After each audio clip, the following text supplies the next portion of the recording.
Lo que dice la solapa, dijo, lo voy a leer, ¿no? Es un minuto. Manuel Toalla nació en Madrid en 1944. Después de estudiar en el Liceo Francés de Madrid, cursó estudios de Ciencias Físicas, Especialidad Física del Cosmos, en la Universidad Complutense de Madrid. Entre 1969 y 1975 perteneció al Servicio Meteorológico Nacional de España. Como periodista ha centrado su actividad en la divulgación científica.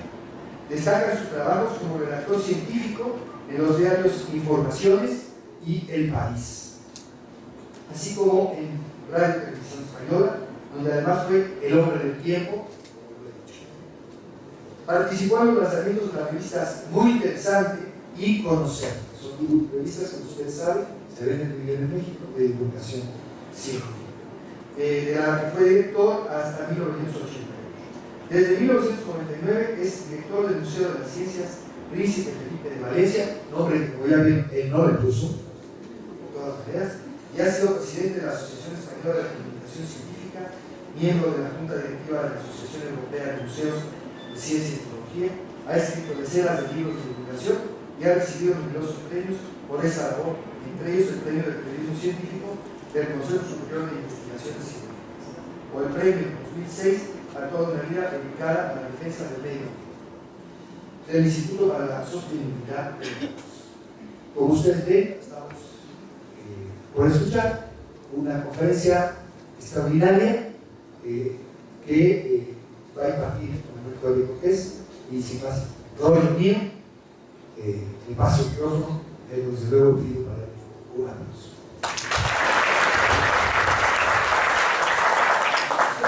Buenos días, profesor. Señor rector, señor presidente, queridos amigos todos, es un honor estar ahora mismo en México, a pesar de los muchos problemas personales y profesionales que realmente estuvieron en mi país y pedí un viaje que me apetecía mucho. Primero por el tema, no crean que yo me muevo solo por los efectos.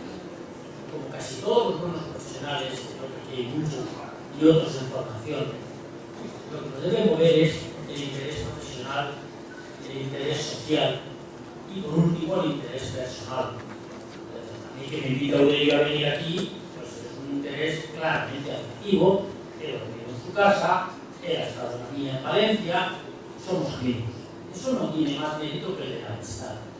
Pero si además eso lo unes al hecho de que vamos a hablar de un tema que a mí personalmente me preocupa desde hace medio siglo, por lo menos.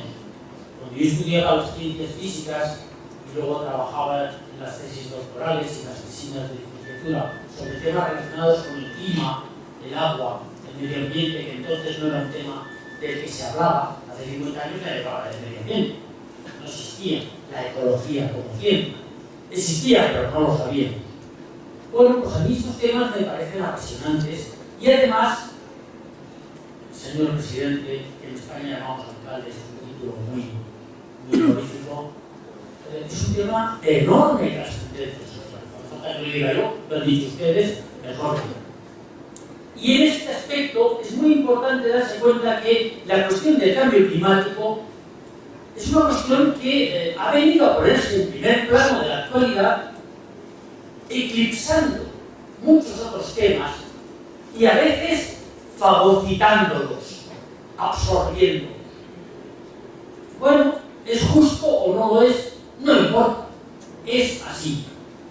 Hay bastantes razones para explicar esto, pero no quiero analizar todo el protagonismo del cambio climático en la vida social de todo el mundo, es universal, sino que me apetecía mucho poner un poco los puntos sobre las IES de los aspectos más científicos, más de lo que sabemos, lo que ignoramos, lo que tememos, que hablar de aspectos más relacionados con la política del cambio climático, la ONU y lo que sea.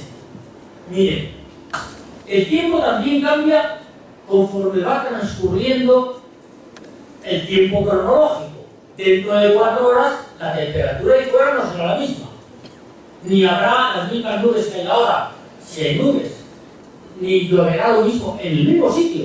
Como ustedes saben muy bien, las características del tiempo van cambiando constantemente conforme transcurre el tiempo del reloj o el calendario. Así que fíjense bien que el tiempo atmosférico varía según los sitios, no es el mismo en ningún sitio, o generalmente no lo es, y además también varía con el tiempo del reloj y del calendario. El tiempo no es el mismo en una época del año que en otra, no es el mismo por la mañana que por la noche, o lo que sea. Esta característica del tiempo es muy interesante, porque hace que su estudio sea apasionante. ¿Qué va a pasar dentro de 3 horas? El avión que me lleve a mí hasta Madrid desde el aeropuerto de México va a encontrarse en la ruta tal viento o tal otro. ¿Habrá turbulencia porque hay nubes o tendrá que sortear una borrasca o un posible ciclón en formación o lo que sea? Bueno, eso es labor de meteorólogo. Es el corto plazo. ¿Y el clima? Pues el clima es todo lo contrario. El clima no existe, no se mide. ¿Cómo que no existe el clima? Bueno, el clima se estima, se calcula, pero no se mide. Yo no tengo un aparato que puedo poner ahí fuera para medir el clima de donde estamos en este momento. No existe el climamómetro, si es que uno puede inventar un aparato así. Igual que existen termómetros y barómetros, no hay climamómetros. Por tanto, el clima no es físico, es una entelequia virtual, pero real. A ver, ¿cómo puede ser virtual y real? Bueno, en óptica, aquellos que sepáis un poco de óptica, sabéis que hay imágenes reales, imágenes virtuales, objetos reales y objetos virtuales. En la óptica geométrica eso es básico. Bueno, pues aquí es lo mismo. El clima es real, ahora explicaré por qué es real, pero claramente es virtual, lo calculamos o lo estimamos. ¿Cómo podemos estimar el clima? Pues mira, si no tienes ningún dato, si no sabes nada del sitio, de momento echas un vistazo a tu entorno geográfico. Por eso la climatología como ciencia está muy cerca de la geografía.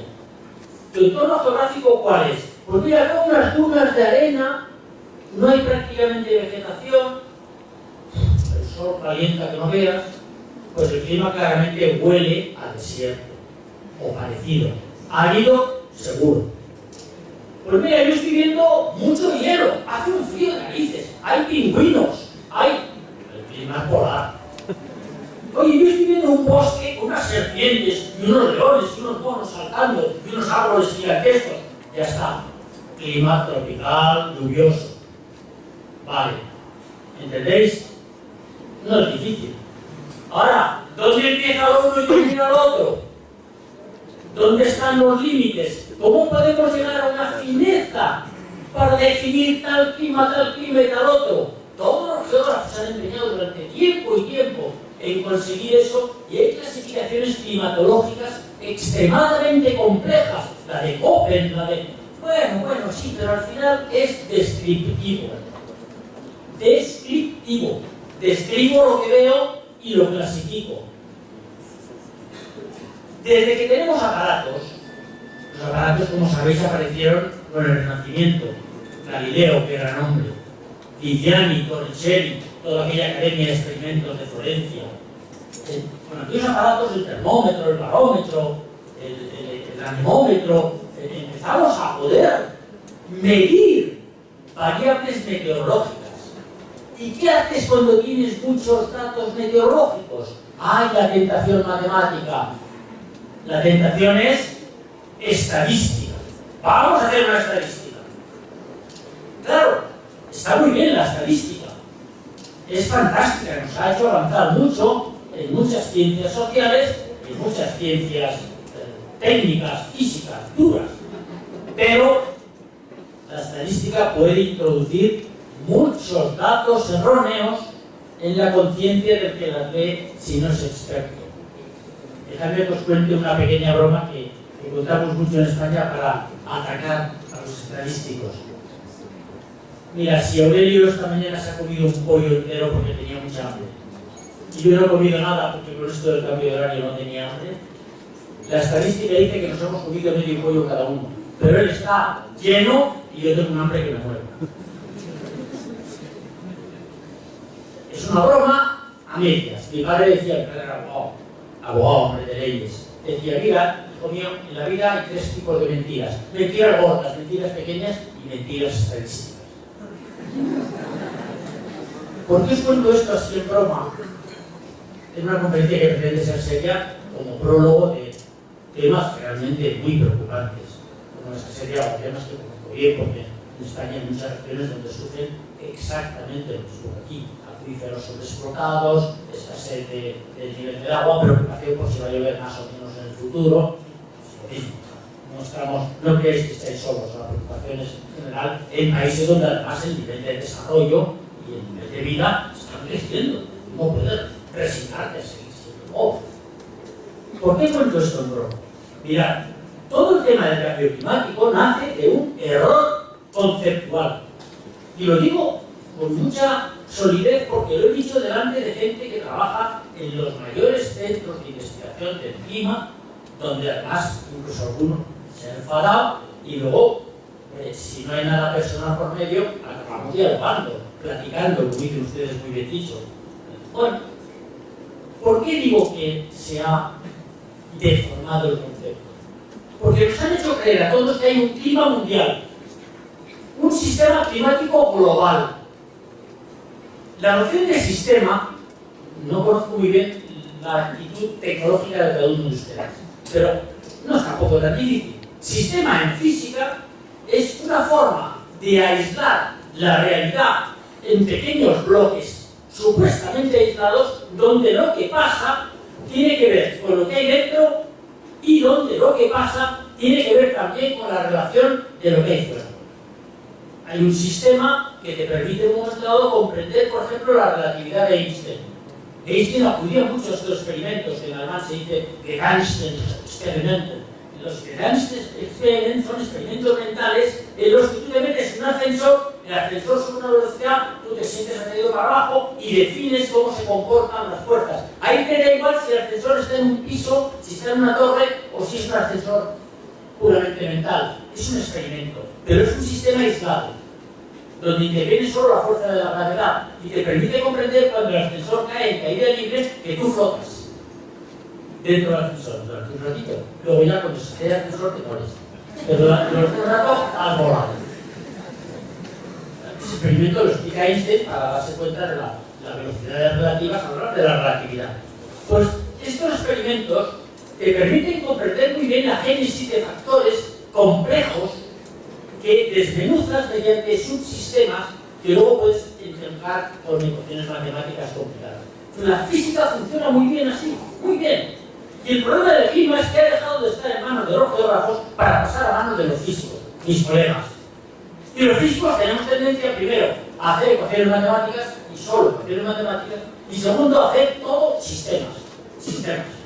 Y nos hemos inventado la noción de sistema climático, que quiere decir, y les voy a explicar por qué tengo esta crítica contra la noción de sistema climático.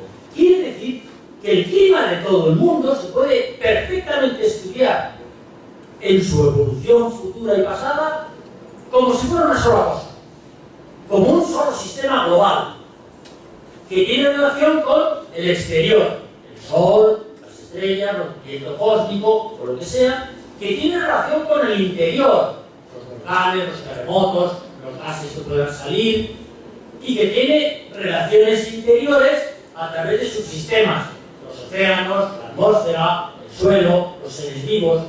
Y con esto hago una ecuación matemática muy complicada, analizo qué pasa si unos factores varían sobre otros, deduzco ecuaciones de interrelación entre ellos basadas en la termodinámica, básicamente, para los que sepáis un poco de física, las ecuaciones de Poisson, las resuelvo con muchos ordenadores, ahora son muy potentes los ordenadores, e intento definir cómo se comporta el sistema climático.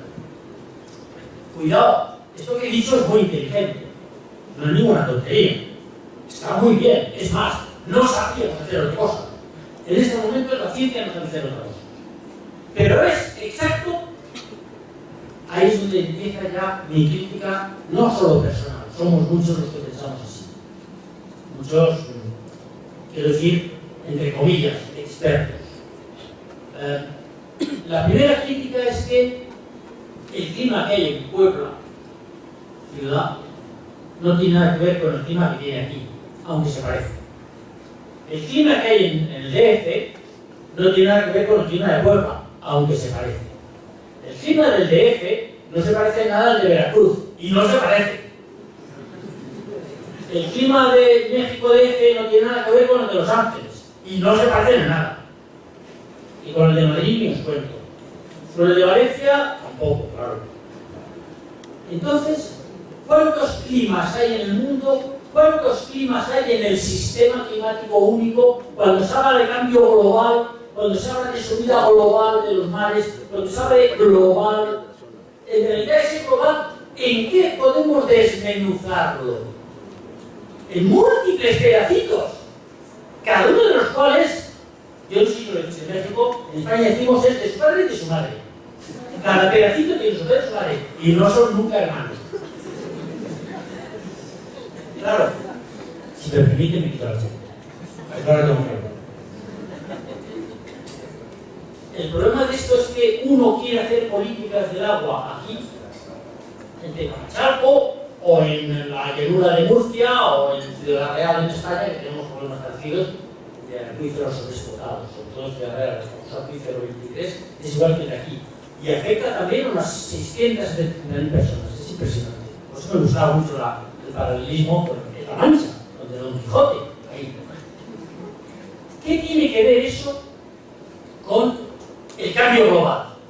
Es decir, si la ONU decide a través del IPCC y tal, yo soy muy crítico de algunos aspectos del IPCC, no de otros, de algunas conclusiones que son, en mi opinión, abusivas, no de otras, pero bueno, que sea la verdad. Vale, el IPCC te dice, el IPCC sabéis que es el panel intergubernamental de cambio climático, que es un organismo político de la ONU, donde los políticos eligen los científicos que participan, pues lo eligen aquellos que están de acuerdo con lo que ellos quieren que digan, y esto hay que decirlo muy claramente, porque hay muchos buenos científicos que estuvieron al principio que ya no están, porque dijeron lo contrario de lo que quería que dijera la ONU. O sea, si tú formas un panel intergubernamental para confirmar que hay un gravísimo cambio climático, a raíz de la conferencia de Río del 92, y si el científico dice no, que no hay cambio climático o no es gravísimo, pues no lo coges.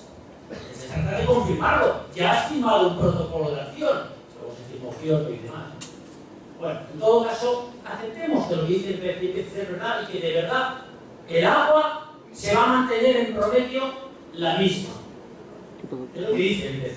No va a haber disminución de recurso hídrico en promedio global. Vale, pero ¿y aquí en Tecamachalco, en Puebla? He dicho global. No me pregunte por Ciudad Real en España. Pero espera, lo global es en general, ¿no? Porque si ha habido subida de temperaturas, también ha sido global, ¿no? O sea, en todas partes igual. No. Ahí está la mentira, ahí está el pollo y en ningún pollo, y en realidad medio pollo. Ahí está la trampa. ¿Y por qué está la trampa ahí? Es muy sencillo de comprender. Si dicen, la temperatura subió en los últimos 120 años, es lo que dice el último informe, el quinto, del IPCC, que acaba de salir ahora publicado, al menos el resumen para políticos, que está muy retocado y tal, pero bueno, la conclusión que da es esa. En los últimos 120 años la temperatura ha subido globalmente 0,8 grados. Uno tiene tendencia a pensar 0,8 grados sobre 120 años no es mucho, ¿no? Desde entonces las temperaturas están subiendo con muchos altibajos globales, no hablo de Londres, hablo de global, estaban subiendo aproximadamente a 1 grado o medio grado por siglo. O sea que lo que lleva ocurriendo en los 120 años de 0,8 grados resulta que se inscribe en lo que previamente, desde el punto de vista geográfico e histórico, venía ocurriendo cuando la pequeña edad del hielo. Del mismo modo, en la época de los romanos hubo un calentamiento, luego hubo un enfriamiento. En los años 1000, 1100, los vikingos descubrieron Groenlandia y la llamaron Grünland. El vikingo, que es el sajón primitivo, significa tierra verde. Groenlandia era una tierra verde, pues se llama Groenlandia. Los vikingos la bautizaron porque era verde. La colonizaron 4 siglos, había un obispo en Groenlandia, danés, hasta el siglo XIV que empezó a hacer frío y se fue. Ya se fueron todos. Y dejó de haber agricultura y dejó de haber ganadería en Groenlandia. Eso es histórico. Claro, tú te vas a Dinamarca, estaba hace unos meses, y te empiezan a leer todos los escritos históricos, ecográficos de la gente de allí, que desde luego en España no conocemos, y creo que en México tampoco, y te quedas asombrado, y dices, pues esto sí, yo lo sabía vagamente. Eric el Rojo era un vikingo, desde la película del vikingo, este tío, fue el que descubrió Groenlandia. Bueno, desde el siglo XIII o XIV empezaron a bajar las temperaturas, y bajaron en total casi 3 grados. Hasta la pequeña edad del hielo, y desde entonces han subido unos 2,5 grados. Todavía no hemos llegado al nivel de temperaturas que había en el siglo X. La prueba es muy sencilla. Mirad Groenlandia cómo está. Bueno, Groenlandia tiene la costa del sur, sobre todo el suroeste, la tiene despejada de hielo durante el verano, pero no se llega a cultivar nada. No da. En la época de los vikingos cultivaban, tenían árboles, tenían ganadería. Es una buena prueba. A lo mejor solo vale para Groenlandia. Y yo estoy hablando del cambio global. Pero ¿qué pasaba aquí, en Puebla? ¿Sabéis lo que pasaba en el siglo X? Yo no. Si alguien quiere investigarlo, cada uno dice doctoral. Alumnos, ese es nuestro trabajo. Investigar, saber más, porque no sabemos muchas cosas. Del pasado y del presente. Por eso es muy importante hacer un plan intelectual. Eso me ha parecido genial, lo que ha hecho el señor Alcalde. Claro, antes de actuar, sepamos. No vayamos a tirar dinero a la nada, como tantas veces se ha hecho en tantos sitios. Bueno, investiguemos entonces qué pasaba en otros sitios. No lo sabemos. ¿Por qué? Porque como te hablan de cambio global, te están diciendo todo el mundo. Y no lo sabemos. Es más, os voy a decir algo sorprendente, que seguramente no sabéis casi ninguno. Cuando la ONU te dice, bueno, los americanos, los de la NOAA y los del Instituto de GIS, GIS es el Global Institute of Space Studies, que se dedica a una parte atmosférica y hace muy buenos estudios sobre estudios climatológicos de Estados Unidos. Y ellos trabajan muy bien la climatología desde 1880 hasta el 2013. O sea, hay unos datos que ellos consideran muy buenos. Es interesante porque 1880 es el final del siglo XIX, es mucho tiempo. Estamos hablando ya de 130 y pico años. Bueno, pues es curioso. ¿Sabéis cuántos observatorios había en Estados Unidos en 1880? Había 36. ¿Sabéis cuántos utilizan ahora en 2013? 2.500. ¿Sabéis cuántos utilizaban en el 2011? 3.500. ¿Y qué pasa con los 1.000 restantes? Los han quitado. ¿Por qué? Porque no daban calentamiento. Bueno, eso decimos los mal pensados. A lo mejor es que era malo. A lo mejor de las dos cosas. Pero es interesante porque en esa línea solo Estados Unidos, cuidado, no hablo de global ya. Bueno, decir Estados Unidos y decir global es lo mismo, porque Estados Unidos es una región diferente. Te vas a Boston, te vas a San Diego, ¡jo! Bueno, te vas a Florida y te vas arriba a Seattle. Pero bueno, supongamos que Estados Unidos es homogéneo y que la temperatura media de los últimos 130 años se puede trazar. Fijaros bien, hubo primero un poco de bajada. A partir de 1910, subida hasta 1940. Las temperaturas máximas de Estados Unidos se dieron en 1940-1938. A partir de ahí bajaron las temperaturas hasta 1975. 35 años de bajada. Luego subieron mucho otra vez, como entre 1910 y 1940, 30 años, subieron durante 20 años. De 1975 a 1998, que fue el año más cálido. Desde 1998 están iguales o bajando un poco. Eso en Estados Unidos. Claro, los datos no son los mismos al final del siglo XX que al principio del siglo XX. Había menos observatorios, seguro que eran más malos y seguro que tenemos que asumir que tenemos un margen de error muy grande. ¿Qué se estima? Pero lo estimas como puedes. Pretender hacer de eso una globalidad implica hacer lo mismo en todo el mundo. Pero ¿tenemos datos en todo el mundo similares a eso? De ninguna manera. Ni en Europa, que es donde más datos hay. Y no os digo nada si os vais a países de África, o si os vais a Nueva Zelanda o a Australia, que fue descubierta en el siglo XVII o XVI, conquistada, o a la Antártida, o a los océanos que cubren el 70% de la superficie del planeta Tierra. En broma, muchos de nosotros decimos que nuestro planeta está mal bautizado. Tenéis el planeta agua. Tiene 70% de agua y solo 30% de tierra, que es donde vivimos nosotros y por eso nos importa. Si fuéramos peces, no diríamos lo mismo. Todo esto de la globalidad tiene un interés bastante notable, porque todo lo que os asustan en los periódicos, todo lo que nos dicen como algo catastrófico, al margen de la anécdota que decía Aurelio hace un momento de que todo se le echa la culpa al que vio, pero son modas, como antes a las bombas atómicas. Cuando yo era niño, había bombas atómicas de los americanos y de los rusos en la atmósfera. Y todo lo que pasaba era culpa de las bombas atómicas. Tampoco sí, son bastante malas las bombas atómicas, sobre todo se tienen encima. Pero para esto del planeta no estoy muy seguro. Bueno, lo importante de esto es que, al final, el cambio climático se define como algo global, en donde en realidad no disponemos de ningún dato real de muchísimos sitios. O sea, que es global de aquella manera. O sea, que seguramente no es global. ¿Cambio global? Pues no lo sabemos. Subida del nivel del mar es un dato muy característico. Parece que hay consenso, lo dice el IPCC en su último informe, en que el mar está subiendo más deprisa que antes. Y está subiendo 3 milímetros por año. Perdonadme, 3 milímetros por año. Poned por favor el dedo así. Estos son 3 milímetros por año. Significa cada 10 años 3 centímetros. Significa cada 100 años, que no vais a vivir casi ninguno, a lo mejor los jóvenes sí, con el progreso de las madres y estas cosas, 30 centímetros.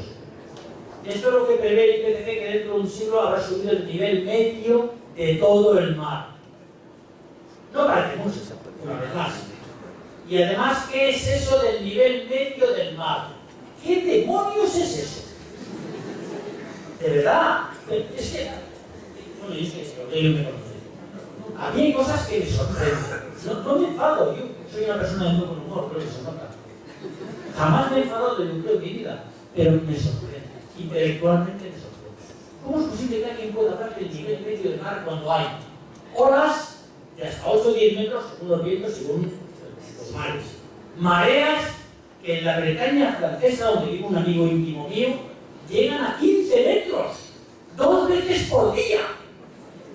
Y hay unos prados que en las mareas vivas, las equinocciales, llegan hasta 17 o 18 metros de subida vertical. Hay unos prados que quedan completamente sumergidos por la marea durante unas horas.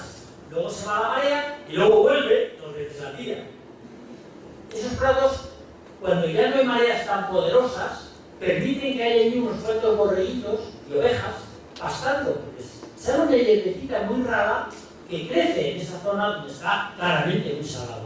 Y esto lo llaman en Francia le pré salé, el prado salado. Y las ovejas que comen esa hierba, por lo visto, son suculentas.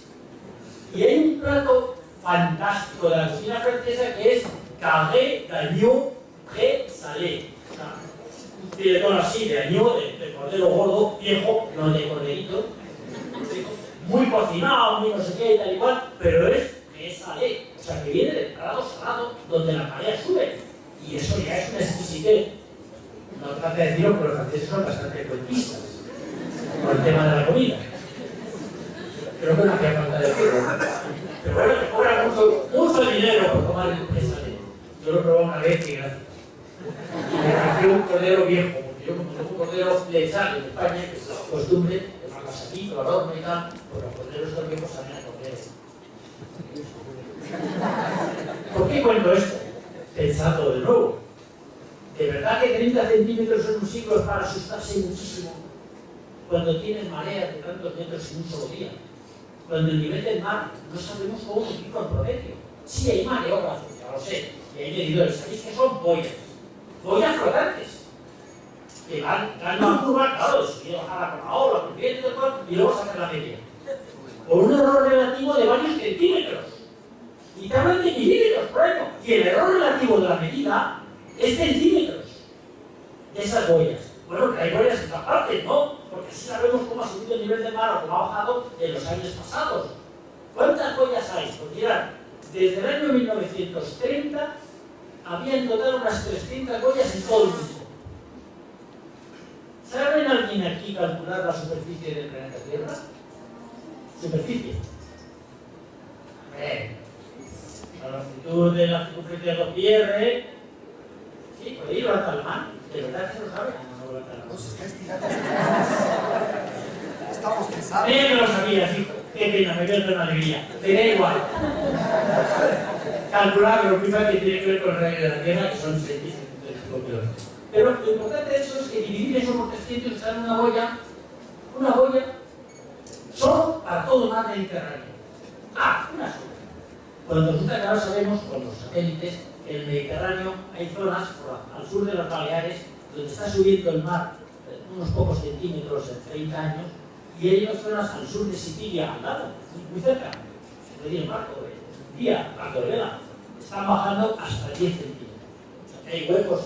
Y los mares no son planos, no creáis eso. Eso que la horizontal línea del mar son tonterías que nos decían en el colegio, es mentira. En el centro del Pacífico hay hoyos en el mar de hasta 100 metros. Lo que pasa es que como son muy anchos, de muchísimos miles de kilómetros, tú vas de parte y no te enteras. Pero están más bajo y eso se debe a la gravitación. Es decir, al que por debajo, en la corteza, debajo del agua, hay rocas más densas o menos densas. Si las rocas son muy densas, hay más atracción gravitatoria, hay una deformación del campo gravitatorio y el mar se hunde. Si las rocas son más ligeras, hay una deformación del campo gravitatorio hacia arriba y el mar entonces tiene una dorsal hacia arriba. Por lo tanto, sí que es extraordinario, pero luego la dificultad no existe. Ya me dirás conmigo, si eso ocurre en medio del mar, ¿a qué se refieren los 30 centímetros de cambio global del nivel del mar que dice el IPCC? Pues de verdad que yo entiendo eso y no lo entiendo. Se me preguntaba a algunos de los sabios, es que es un índice general, es una estadística. Y digo, ¿y eso a mí en qué me ayuda si yo quiero poner un dique o no en el puerto de Veracruz porque van a subir mucho el nivel del mar o poco en el futuro del cambio climático? Y pues para nada, porque a Veracruz lo que le afecta son los ciclones. Cuando hay ciclón tropical ya Veracruz se monta ahí el pollo, pero no porque sube el nivel del mar en 30 centímetros, en un siglo. No pasa mañana. ¿Os dais cuenta de la cantidad de errores? Que es lo que yo quería más que contar en esta charla. La cantidad de errores que uno comete por confundir lo global con lo local. Los psicólogos, los ecologistas, mucha gente dice aquello de que hay que pensar globalmente y luego actuar localmente. Yo estoy de acuerdo, pero nunca te creas que lo global es idéntico a lo local. Hay que estudiar lo que ocurre localmente. La solución que puedan dar los estudios que hacen los compañeros de Aurelio dirigidos por él sobre lo que se puede hacer, por ejemplo, en este acuífero, pues para remediar en parte o para evitar que eso empeore demasiado deprisa o lo que sea, no son aplicables en absoluto a otros sitios. Hay que ir a hacer el mismo estudio y seguramente los resultados serán o un poco diferentes o extraordinariamente diferentes. No importa, pero hay que hacerlos en cada sitio. La climatología que te explica cómo evoluciona el clima de un sitio de la Tierra te ayudará a entender lo que está pasando en ese sitio. Pero no me sirve de nada que me digan que globalmente va a pasar o está pasando no sé qué. No me ayuda. Y eso suponiendo que quien me dice que lo que está pasando globalmente es real. Que yo tengo mucha duda, porque ya os he dicho del nivel del mar, o unas cuantas cosas más que podría contaros. Bueno, traje un libro tan gordo como este, y escribió hace solo 5 o 6 años, que era casi igual de gordo. Y este cuenta muchas cosas. Es que no se puede contar en una hora, pero sí se puede, por lo menos, explicar que lo que es global, aunque fuera totalmente cierto, no es aplicable nunca para tomar medidas económicas, sociales, políticas a nivel local. Hay que estudiarlo a nivel local y ver lo que pasa, al margen de lo que ocurre a nivel global. Dicho lo cual, las soluciones que al final da como norma la ONU son soluciones relativamente sencillas. En primer lugar, ataca mucho al CO2. Por tanto, reduzcamos el CO2. Bueno, yo sobre eso tengo mis dudas. El CO2, como ustedes tienen que saber, sin duda, es el gas de la vida. Todo el carbono de todas las moléculas orgánicas de los animales, las plantas, del mundo entero, tienen carbono que procede de la atmósfera, gracias a la fotosíntesis. Inicialmente de las arqueobacterias, luego de las bacterias verteazuladas. Y luego de todas las plantas verdes hubo muchísimo más tarde, cuando la fusión de vida del Cámbrico. Estoy hablando de 3.000 y pico millones de años. El Cámbrico son 540 millones de años.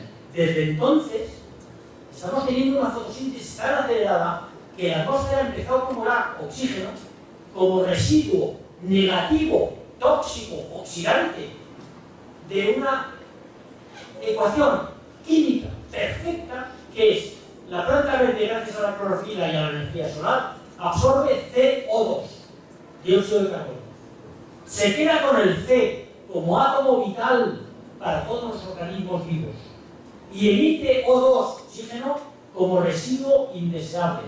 La primera contaminación que hubo en la atmósfera terrestre la produjeron las plantas verdes, que llenaron la atmósfera que no tenían, la llenaron de oxígeno. Es verdad que ustedes y yo necesitamos oxígeno para respirar, porque somos fruto de una evolución que al final nos ha hecho dependientes del oxígeno, pero el oxígeno que respiramos nos mata, nos va oxidando. Por eso ahora todo el mundo habla de terapias antioxidantes, vitaminas antioxidantes. Hay que tomar crema antioxidante para que la piel no envejezca, señora. No, la publicidad es la misma aquí que en España, aquí que digo aquí. Visto la tele 2 días y ya, estamos igual. Normalmente hablando del CO2 es un gas de la vida. Es verdad que es un gas de efecto invernadero. Esto tampoco es malo, perdonadme que lo diga. Si no hubiera efecto invernadero en la Tierra estaría a 18 grados bajo cero. La media hora de la temperatura de la Tierra, la media global, ya no sé qué nos da, pero bueno, la media es 15 sobre cero. Entre 15 sobre 0 y 18 bajo cero hay 33 grados. El CO2 interviene en ese calentamiento de 33 grados del efecto invernadero en apenas 8 grados. Quien interviene con 21 grados es el vapor de agua. Y el 4 grados restante hay otro gas. Básicamente el ozono troposférico, algunos óxidos de nitrógeno, algunos gases de efecto invernadero. Bueno, el metano, por supuesto, es el gas de los volcanes. Pero son 4 grados. Lo importante es el vapor de agua. ¿Por qué hablamos tanto del CO2? Pues sencillamente porque el CO2 creemos medirlo bastante bien. Es verdad que es muy variable. Aquí ahora mismo seguro que hay muchísimo CO2. En este salón, en estos momentos tenemos, si es verdad que os lo digo, traemos un medidor que los hay, no son muy complicados de manejar. Aquí hay al menos 800 ppm. El doble exactamente que la media de lo que mide el volcán de Hawái, el Mauna Loa. ¿Por qué hay 800? Porque ustedes y yo somos animales. Sí, racionales. Bueno, todos, vale, todos. Pero lo importante es que respiramos. ¿Y qué hacemos al respirar? Absorbemos aire que tiene oxígeno, no mucho, pero tiene 20%, 21%. Ese oxígeno, una parte, pasa a nuestro organismo para estar calentitos, tener 37 grados de temperatura corporal. Por tanto, lo quemamos, oxidando materia que luego utilizamos, y emitimos el residuo de esa combustión, que es el CO2. Por tanto, cuando yo inspiro, estoy inspirando aire con bastante oxígeno. Cuando yo expiro con S, si fuera con X estaría muriendo.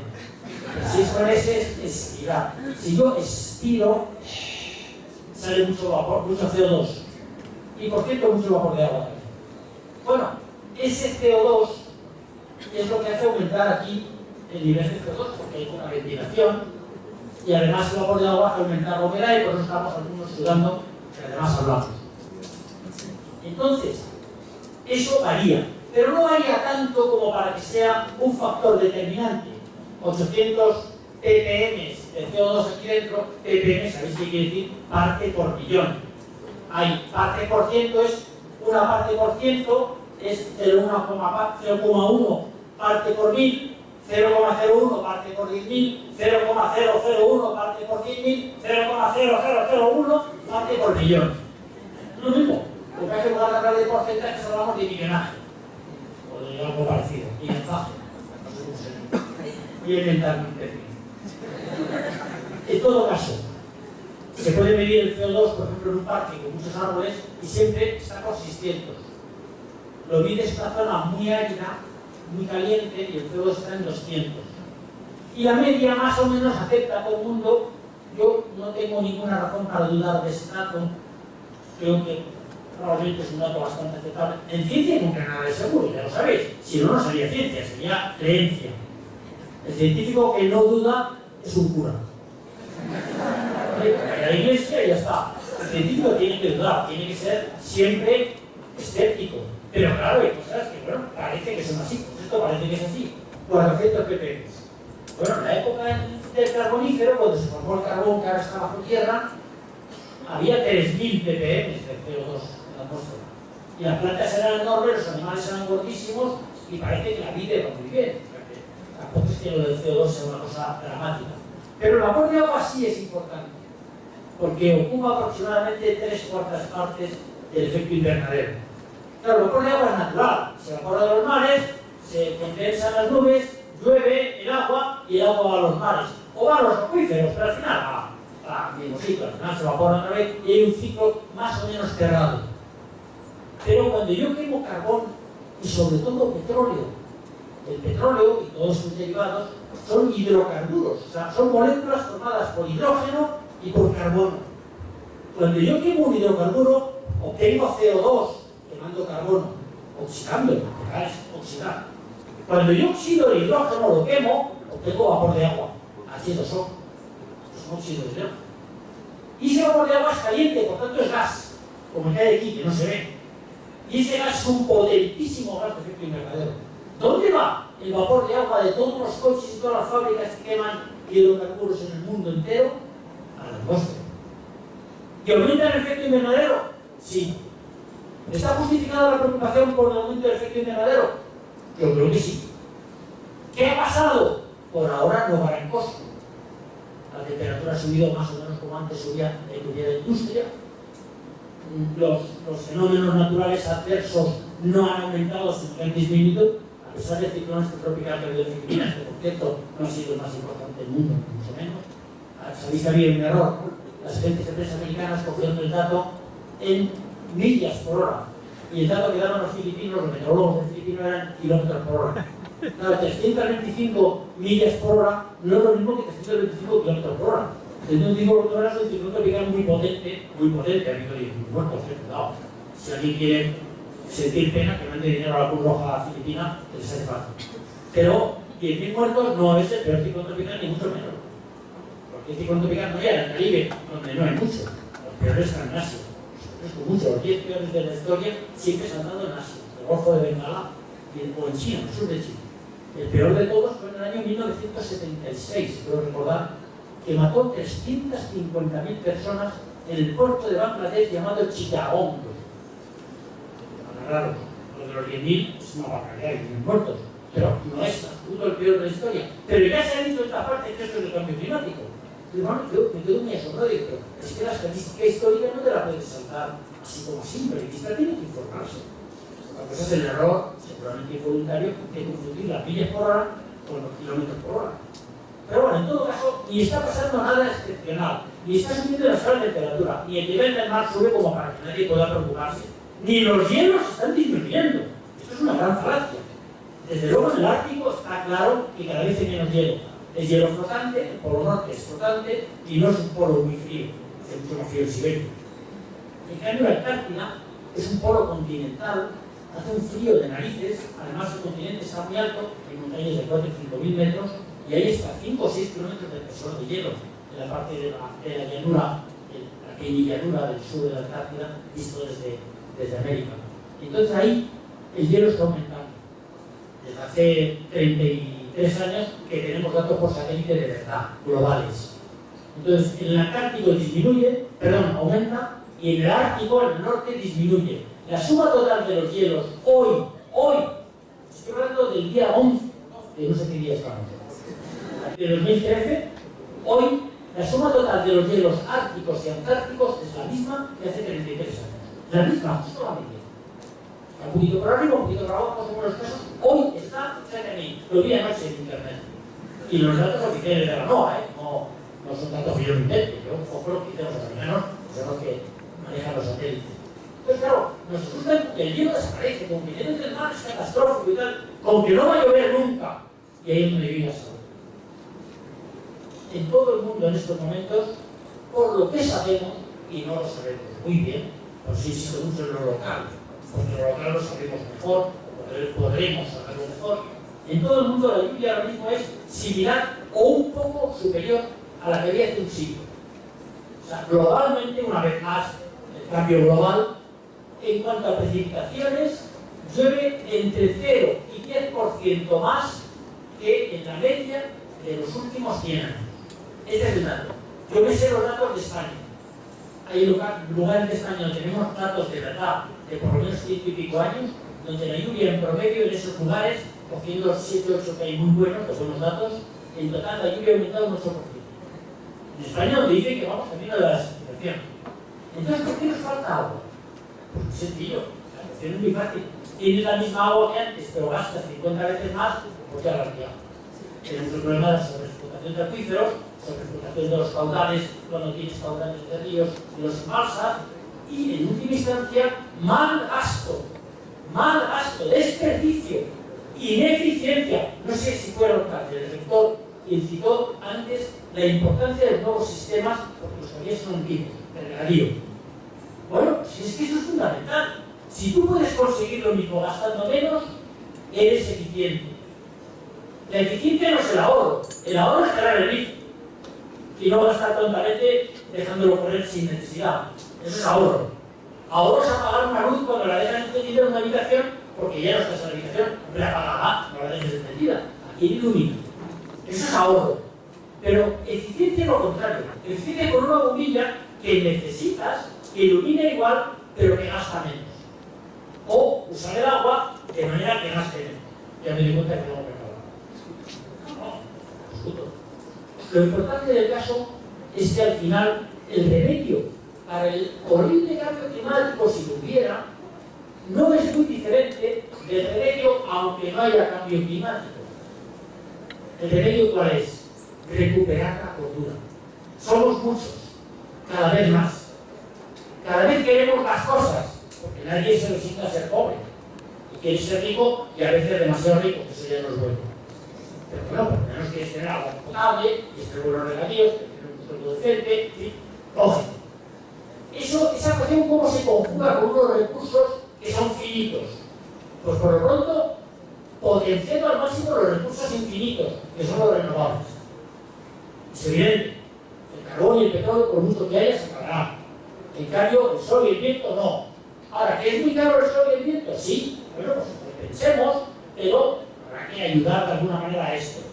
Además, se quita siendo más ahorrativos.